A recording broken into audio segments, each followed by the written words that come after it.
mecanismos epigenéticos mais estudados. Metilação do DNA. O que é a metilação do DNA? É a reação química que consiste na adição de um grupo de metila, CH3, ao nucleotídeo da molécula de DNA. A metilação de DNA é uma das modificações epigenéticas mais estudadas em organismos uni- e multicelulares. Metilação do DNA nos eucariotos. Nos eucariotos, a metilação ocorre principalmente nas bases do tipo citosina, as quais são convertidas em 5-metilcitosina, 5-MC, pelas enzimas DNA metiltransferases, DNMT. Então, as citosinas metiladas, 5-metilcitosinas, usualmente, mas não adjacentes ao nucleotídeo de guanina, dinucleotídeo CpG, resultando em duas citosinas metiladas localizadas diagonalmente uma à outra, como mostra na figura a esquerda. Os membros da família de enzimas DNMT, elas agem de duas maneiras principais. Quais são? A primeira é adicionando grupos metil na sequência de DNA, onde antes não havia metilação, que é chamada de metilação de novo, ou copiando a metilação da fita de DNA, que servirá de um molde para uma nova fita, complementar durante a replicação, que é a chamada metilação de manutenção, o que possibilita a transmissão do padrão de metilação durante as divisões celulares. Então, a metilação de DNA é uma marca epigenética que pode ser retirada por enzimas específicas e também podem ser perdidas pela inibição da enzima de DNMT de manutenção. Metilação do DNA nos mamíferos. Nos mamíferos, a metilação pode ser concentrada em regiões do genoma nas quais há maior densidade relativa de dinucleotídeos CpGS, as chamadas ilhas CpGS, ou em CpGS isolados distribuídos pelo genoma. A localização da metilação na sequência de um gene influencia no controle de sua expressão. Por exemplo, a metilação em região promotora da transcrição bloqueia a transcrição e, portanto, reprime a expressão do gene. Já a metilação no corpo do gene já não tem esse efeito. Em alguns casos, pode até estimular a transcrição de ter efeito na recomposição do RNA mensageiro daquele gene. Modificações de proteína histona. O conteúdo do DNA do genoma humano encontra-se distribuídos por 24 diferentes cromossomos, sendo eles 22 autossomos acrescidos dos cromossomos X e Y, mostrado na figura abaixo. Então, cada cromossomo contém uma única e longa molécula de DNA que está associada a grupos de proteínas histonas em estruturas chamadas nucleossomos. Nucleossomo. Cada nucleossomo é constituído por um octâmero de proteínas formado por duas cópias de cada um dos tipos de proteínas histonas, como a H2A, H2B, H3 e H4, associado a uma sequência de DNA de cerca de 147 pares de bases que está enrolada sobre esse octâmero. Olá, nós vamos falar da epigenética e da diferenciação celular. A genética ela estuda as características hereditárias, principalmente baseadas no DNA. Já a epigenética ela é uma área ligada totalmente na genética, que se dá ao processo de herança epigenética, que ela ocorre a um conjunto de mecanismos de controle da regulação dessa expressão gênica por meio de quê? De modificações químicas, como a metilação do DNA e da cromatina, modificações das histonas e também dos RNAs não codificadores, na qual eles resultam em mudanças fenótipas sem alterações das sequências de base do DNA genômico e como que esses diferentes tipos de células de um mesmo indivíduo e com um genoma idêntico, eles conseguem ser tão distintos. Observe na imagem. O genoma é um conjunto de genes de um organismo e já o epigenoma ele é um conjunto de modificações químicas que ocorrem no próprio genoma e na cromatina. E esse código epigenético é quem dá as instruções ao genoma de como e onde os genes eles devem ser expressos. Então, a herança epigenética mitótica, que ela ocorre entre gerações celulares, precisamente na célula-mãe para a célula-filha, ela está relacionada com alguns processos naturais muito importantes, como é o caso da diferenciação celular. Mas o que seria a diferenciação celular? Você já reparou que no nosso organismo, e claro, em todos os outros seres vivos, é formado por diferentes tipos de células? Pois é, os seres humanos, por exemplo, eles são constituídos de tecidos muito variados, que formam órgãos e sistemas distintos, e isso dá-se o nome de diferenciação celular, ou seja, é a capacidade que temos de formar diferentes tipos de células a partir da chamada especialização celular. E a palavra-chave para compreendermos esse processo de diferenciação celular é a inibição gênica, porque as células, apesar de elas terem o mesmo código genético, elas têm a capacidade de desligar ou ligar em determinados grupos de genes e especializando-se em funções distintas. E isso ocorre com as chamadas células-troncos. E as células-troncos, elas são células que podem se autoduplicar, gerando outras células, troncos e também se diferenciar em diversos tipos celulares, como neurônios, hemácias, células musculares e células da pele. E ela se divide em 3 tipos principais, que são totipotente, pluripotente e multipotente. A totipotente, elas originam qualquer tipo de células e originam um organismo inteiro, incluindo os tecidos embrionários e extraembrionários, como a placenta. Já a pluripotente, elas podem gerar qualquer tecido do corpo, menos o embrionário, lógico, e elas são encontradas na massa celular interna dos blastocistos, que é um estágio avançado do zigoto. E o terceiro tipo de célula-tronco, elas são as multipotentes, elas são células adultas encontradas na medula óssea, na pele, na polpa do dente e até mesmo no tecido adiposo. Então, é através da epigenética que um organismo ele pode ajustar a expressão gênica de acordo com o ambiente onde ele vive, sem mudanças no seu genoma. Por exemplo, experiências vividas pelos pais, como dietas, traumas emocionais, tratamentos hormonais, elas podem ser transmitidas para os seus descendentes através da memória epigenética, como mostra na imagem. Pais que seguem uma dieta rica em nutrientes, que praticam exercícios físicos e têm uma vida saudável, eles irão ter filhos saudáveis e menos propensos a doenças. Já pais que levam uma vida de sedentarismo, têm uma má alimentação, irão gerar filhos mais propensos a doenças, como problemas cardiovasculares e diabetes, principalmente.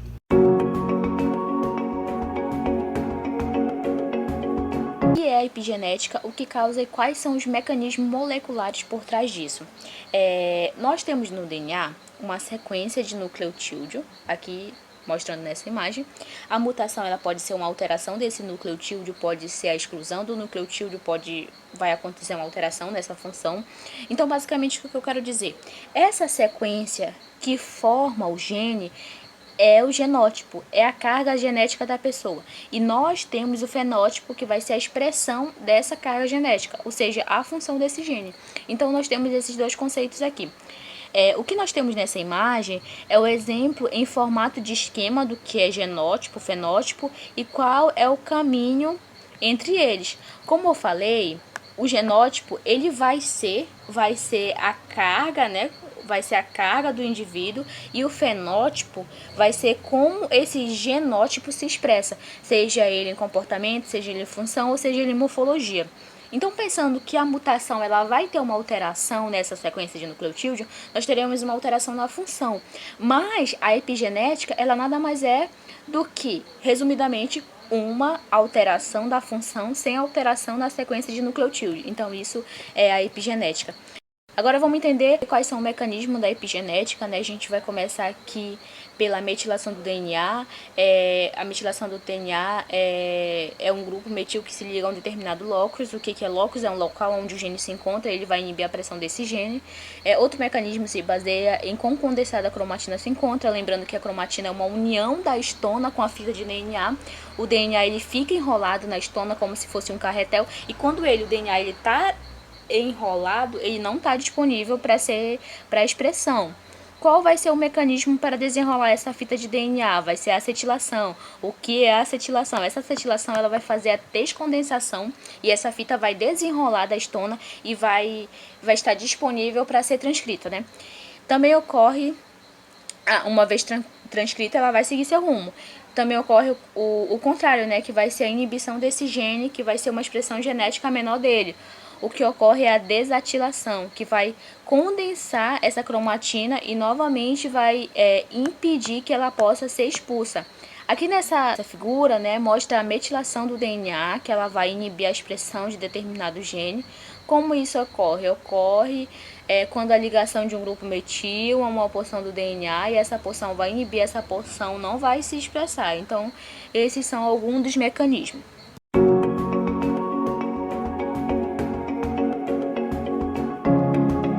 Você sabe dizer quando o cromossomo X ele está inativado? Ou então por que o indivíduo do sexo masculino ele porta um cromossomo e o feminino porta dois? Nós vamos começar essa aula relembrando alguns conceitos. As fêmeas, elas carregam XX. Então, quando ela vai formar o gameta, só pode ir esse 1X. E os machos, eles carregam XY, né? Então, pode portar tanto o X quanto o Y. Se a fêmea, ela doa um cromossomo X e o macho doa um X, nós vamos ter um indivíduo do sexo feminino. Agora, se a fêmea, ela doa um cromossomo X e o macho um Y, nós vamos ter um indivíduo do sexo masculino.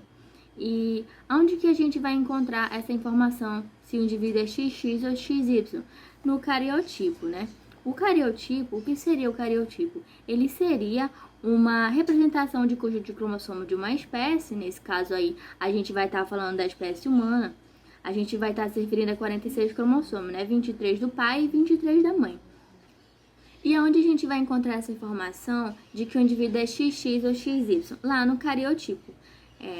Aqui está uma imagem do cariotipo, nós vamos ver nessa imagem, né? Então, o que seria o cariotipo? Ele seria uma representação do conjunto de cromossomos de uma espécie, nesse caso aí, a gente está se referindo à espécie humana, né? 46, a gente divide 23 do pai e 23 da mãe.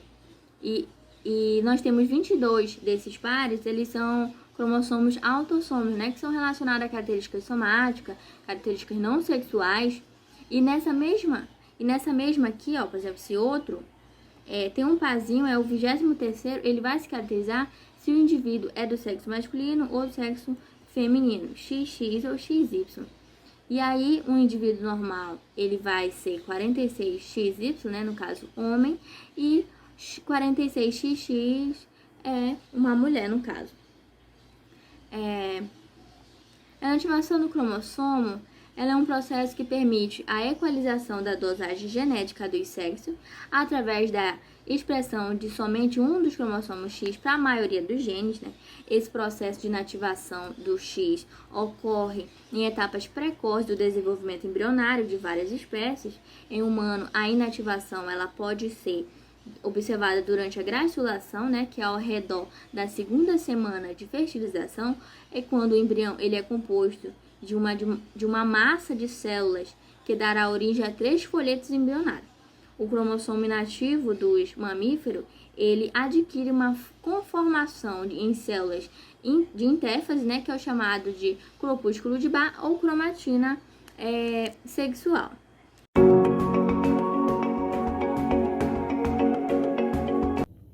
Doenças humanas e alterações epigenéticas. Elas são distúrbios no epigenoma que podem resultar na ativação ou inibição de genes de maneira inapropriada, que deste modo a fisiologia celular normal ela é alterada, o que pode ocasionar o desenvolvimento de patologias congênitas ou adquiridas. Aqui eu vou falar um pouco das síndromes. Aqui tem o exemplo da síndrome de Beckwith-Wiedemann. Essa doença ela é caracterizada por aumento de crescimento, predisposição tumoral e mais formações congênitas. Aqui a síndrome de Prader-Willi, que ela é uma hipotonia grave com dificuldades alimentares no início da infância, seguido de ingestão excessiva de alimentos, obesidade mórbida e atraso cognitivo em geral moderado. Síndrome de Angelman. Ela é uma deficiência intelectual grave com convulsões, microcefalia pós-natal e características dimórficas faciais distintas, com o nível de metilação diminuído em relação ao tecido controle. A síndrome de Sever-Russell, ela tem uma baixa estatura proporcional de dimorfismos faciais, assimetria de membros, risco significativo de atraso no desenvolvimento tanto motor quanto cognitivo e dificuldade de aprendizagem. Aqui temos a síndrome de ICF, que é uma imunodeficiência, instabilidade da região centrômera e anomalias faciais. Ela é uma doença autossômica excessiva, rara. Aqui temos a doença de Huntington, que ela é uma doença neurodegenerativa, progressiva, rara do sistema nervoso central, caracterizado por movimentos coreicos e alterações comportamentais e psiquiátricas e demência. Nos últimos anos, várias pesquisas examinaram a relação entre exposição a fatores ambientais e mudanças do epigenoma, incluindo também poluentes químicos, nutrição, alterações de temperatura, estresse, nível de atividade física, ciclo circadiano, o tabagismo e consumo de álcool, entre outros. Em todas essas doenças de desenvolvimento lento e gradual, com manifestação tardia, muito provavelmente os fatores de risco já conhecidos como alimentação, sedentarismo, tabagismo, poluição e estresse. Elas atuam em um conjunto para produzir alterações das marcas epigenéticas que contribuirão para o desenvolvimento do fenótipo. Vou falar um pouco aqui da epigenética do câncer. O câncer ele se desenvolve a partir do acúmulo de mutações genéticas em células somáticas, ao longo de um período extenso de tempo, e em geral décadas.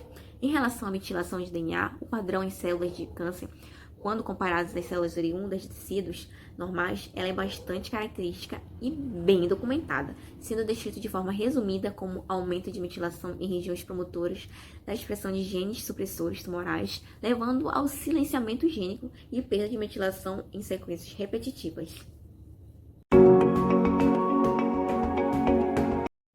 A epigenética é o estudo da hereditariedade, onde se transmitem certas características dos seres vivos entre gerações.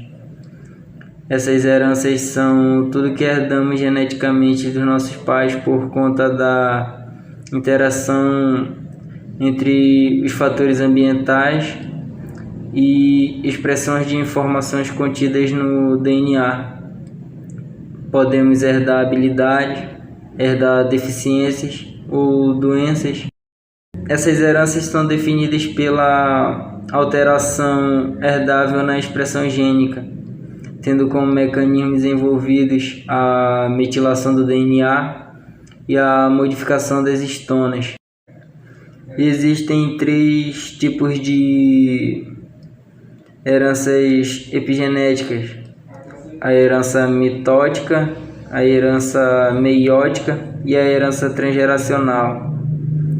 A herança mitótica ocorre entre gerações celulares, que vai desde as células mães até as células filhas, e ela está relacionada com processos naturais importantes como a diferenciação celular, a expressão gênica e a inativação do cromossomo X das fêmeas dos mamíferos. E a herança meiótica ocorre de gerações entre indivíduos, que vai desde os progenitores até a prole. E a herança transgeracional ocorre de uma geração de organismo para pelo menos 2 gerações de prole. Então, no caso da herança meiótica e a herança transgeracional, existe uma relação, pois experiências que são ocorridas com os pais geralmente são transmitidas ou repassadas para seus filhos por meio das marcações epigenéticas.